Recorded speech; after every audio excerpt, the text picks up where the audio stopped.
ఓం నమః శివాయ. ఓం నమో నారాయణాయ. కర్మ నివారణ నరదృష్టి నివారణ కాళభైరవాయ నమో నమః. ఓం దిగంబరాయ విద్మహే అశ్వవాహనాయ ధీమహి తన్నో కాళభైరవ ప్రచోదయాతు. హరి ఓం.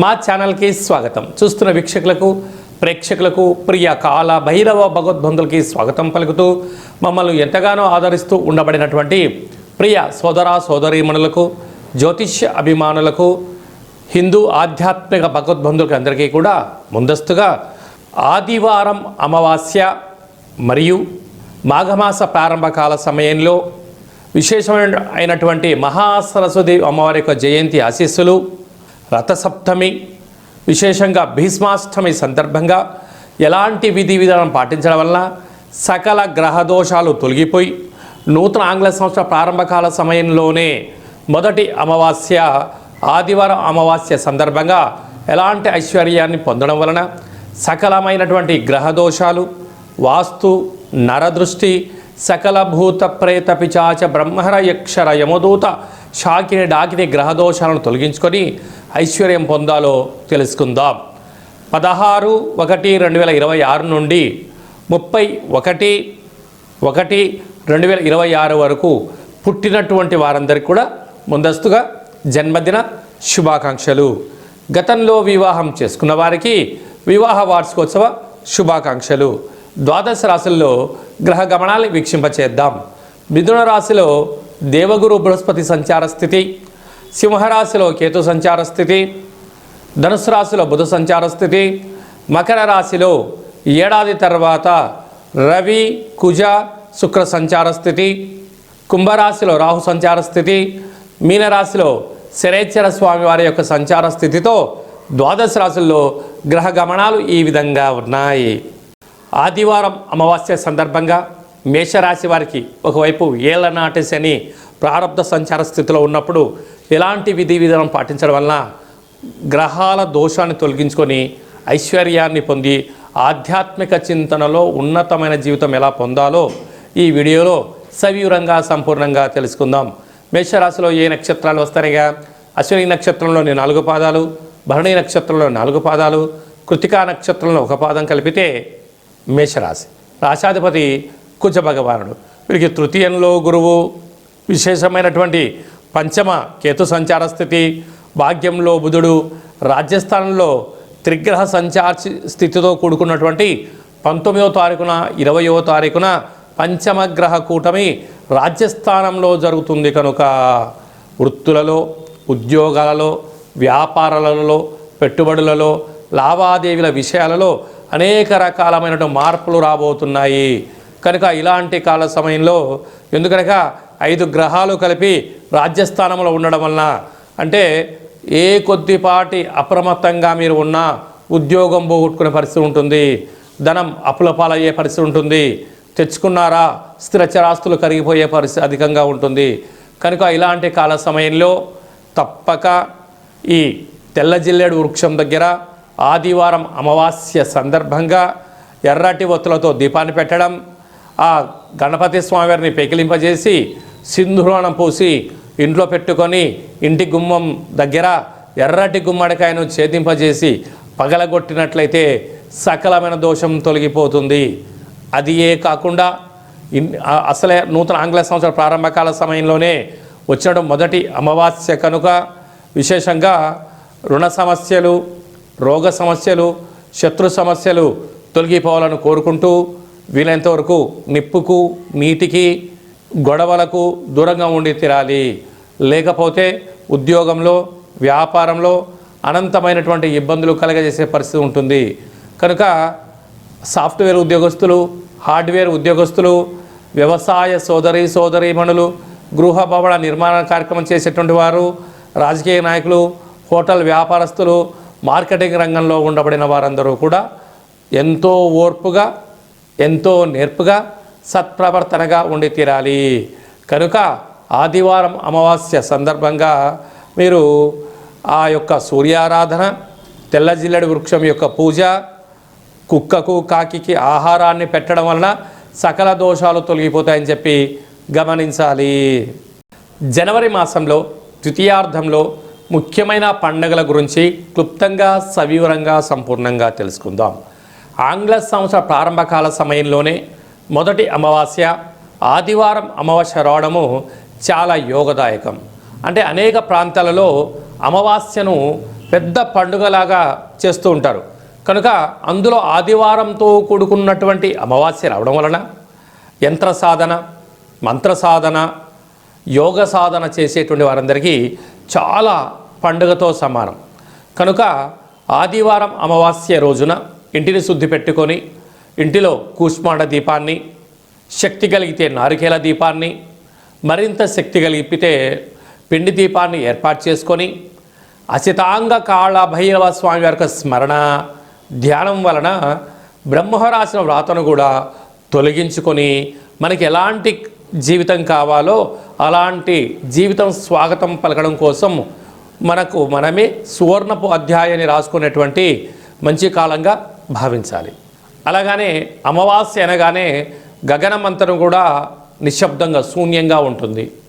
తెల్ల జిల్లేడు వృక్షం దగ్గర ప్రదక్షిణ, తెల్ల జిల్లేడు వృక్షం దగ్గర దీపము, వసతి కలిగి తెల్ల జిల్లేడు యొక్క వృక్షాన్ని పికిలించి వేరుని బయటికి తీస్తే సాక్షాత్గా విఘ్నేశ్వర స్వామి వారికి స్వరూపం ఉంటుంది. ఆయనను తెచ్చి సింధూరం పూసి లక్ష్మీ గణపతి హోమం చేసుకొని ఇంట్లో పెట్టుకుంటే ఇంటిలో నరదృష్టి తొలగిపోతుంది, వాస్తు దృష్టి తొలగిపోతుంది, సకల గ్రహ దోషాలు తొలగి మనతో కలిపినటువంటి 7 తరాలకు అద్భుత అపార కుబేర రాజయోగం కలుగుతుంది అని చెప్పి గమనించాలి. ఇలా కుదరాలైనటువంటి వారు ఈ కింది నెంబరు సంప్రదించినట్లయితే మీకు కాళభైరవ పూజా కార్యక్రమము, కూష్మాండ దీపము, కాళభైరవ హోమము, శ్వేతార్క వరసిద్ధి మహాగణపతి స్వామి వారిని ఏర్పాటు చేయడం అవుతుందని చెప్పి కూడా గమనించాలి. అలాగనే మనకు 19వ తారీఖు నుంచి మాఘమాసం అనగానే భక్తికి నిలయం.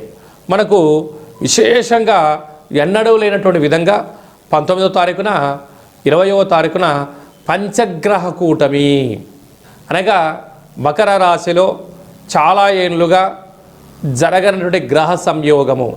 ఆత్మకారకుడు రవి, మనకారకుడు చంద్రుడు, బుద్ధికారకుడు బుధుడు, రుణరోగ శత్రుకారకుడు కుజుడు, కలత్రతకారకుడు శుక్రుడు మకర రాశిలో పంచమగ్రహ సంచార స్థితిలో ఉండడం అనేది పరిస్థితి.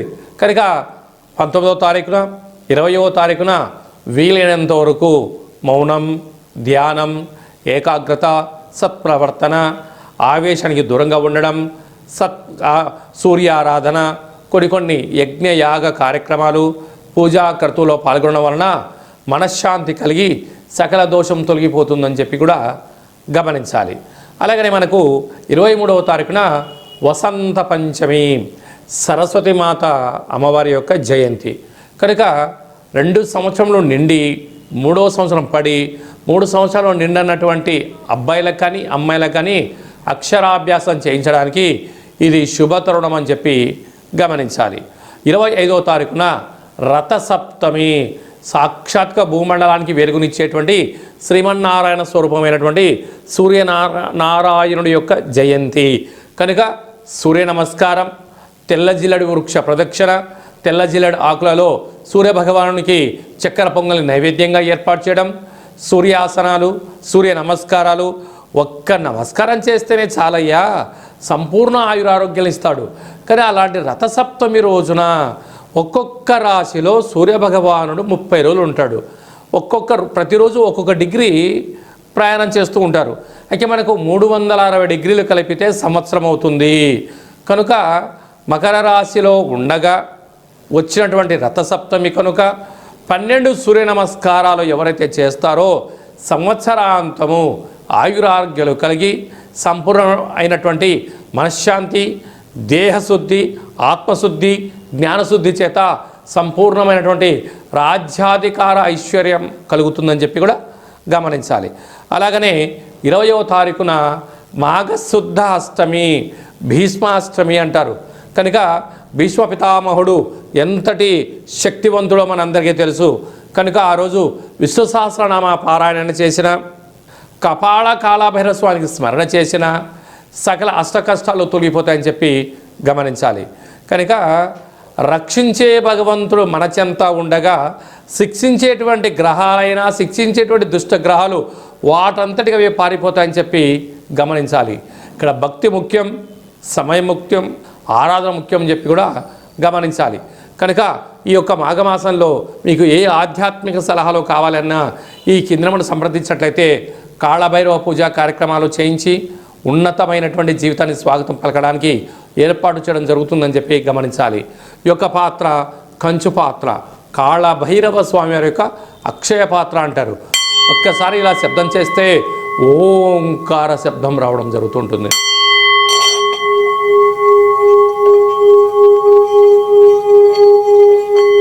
ఈ యొక్క శబ్ద తరంగాలని ఏర్పాటు చేయడం వలన లక్ష్మీదేవి యొక్క కృప కటాక్ష వీక్షణ వలన అఖండ రాజయోగం కలిగి దురదృష్టం దూరమైపోయి ఐశ్వర్యం కలుగుతుందని చెప్పి గమనించాలి. ఈ అక్షయ పాత్ర, కాళభైరవ స్వామి యొక్క పూజ, 20 రకాల వస్తువులతో దిష్టి తీయించి మీకు అక్షయ పాత్ర అందజేయడం జరుగుతుంది. కనుక అక్షయ పాత్రను ఇంట్లో ఉంచుకుందాం, అష్ట కష్టాలను తొలగించుకుందాం, అష్ట మహాలక్ష్మీ దేవతను స్వాగతం పలుకుతామని చెప్పి గమనించాలి. అలాగనే మీ వ్యక్తిగత జాతకం తెలుసుకోవాలనుకుంటున్నారా? మీ పేరు, పుట్టినటువంటి తేదీ, నెల, సంవత్సరం, పుట్టిన సమయం రాసి పంపించండి. 100 సంవత్సరాల జాతకాన్ని సవివరంగా సంపూర్ణంగా వ్రాసి మీరు పుట్టినప్పుడు గ్రహ గమనాలు ఎలా ఉన్నాయి, ప్రస్తుతం ఎలా ఉంటున్నాయి, భవిష్యత్తులో ఎలా ఉండబోతున్నాయో సవివరంగా సంపూర్ణంగా తెలియజేయడం జరుగుతుంది. అలాగనే చాలామందికి పుట్టినటువంటి కాల సమయంలో డేట్ ఆఫ్ బర్త్లు ఉండవు. అలా లేనటువంటి వారికి మీ పేరు యొక్క మొదటి అక్షరాన్ని అనుసరిస్తూ రాశిని తెలియచేస్తూ, అలాగనే కాళభైరవ ఉపాసన చేత రమణ శాస్త్రం ద్వారా అనగా గవళ ద్వారా భూత భవిష్యత్ వర్తమానాన్ని తెలియజేయడం జరుగుతుంది. కనుక జాతకాన్ని తెలుసుకుందాం, జీవితంలో రాబోయే అడ్డంకులను తొలగించుకుందాం. చీకటిలో దీపం పెడితే వెలుగును ఎలా ఉంటుందో జీవితాన్ని తెలుసుకొని ఐశ్వర్యప్రదాయమైన జీవితం పొందుదామని చెప్పి తెలుసుకోవడం. కనుక ఈ కింద నెంబర్ సంప్రదించి వాట్సాప్ కాల్ ద్వారా కానీ ఫోన్ ద్వారా కానీ అపాయింట్మెంట్ తీసుకొని సంప్రదించగలరు. సంపూర్ణమైనటువంటి ఆ కాళభైరవుడి యొక్క ఆశీర్వాదం వలన అఖండ లక్ష్మీ కటాక్షం కలగాలని కోరుకుంటూ ఆశీర్వచనం. ఓం ప్రణో దేవి సరస్వతి వాజేభిర్వాజినీవతి ధీనామవిత్రియవతు మహాసరస్వత్యై నమః. హరి ఓం. శతమానం భవతు శతాయు పురుష సతేంద్రియ ఆయుష్యేవేంద్రియే ప్రతిష్టతి. ధనం ధాన్యం బహుపుత్రలాభం శత సంవత్సరం దీర్ఘమాయు. సర్వే జనా సుఖినో భవంతు. లోకా సమస్తా సుఖినో భవంతు. సర్వం కాళభైరవ దేవతార్పణమస్తు. హరి ఓం. ఈ వీడియో మీకు నచ్చినట్టయితే లైక్ చేయండి, షేర్ చేయండి. అందరికన్నా ఆధ్యాత్మికమైన సలహాలు, జాతక వివరాలు అందరికన్నా ముందుగా మీరు తెలుసుకోవాలి అనుకుంటున్నట్టయితే మా ఛానల్ని సబ్స్క్రైబ్ చేసుకోండి. ఆల్ అనే బటన్ కూడా తెలియచేయండి, గంట సింబల్ ప్రెస్ చేయండి. ఈ ఆధ్యాత్మికమైన భక్తి సమాచారాన్ని భగవద్బంధువులకు, మిత్రులకు, స్నేహితులకు చేరవేయండి. హిందూ ధర్మాన్ని కాపాడండి.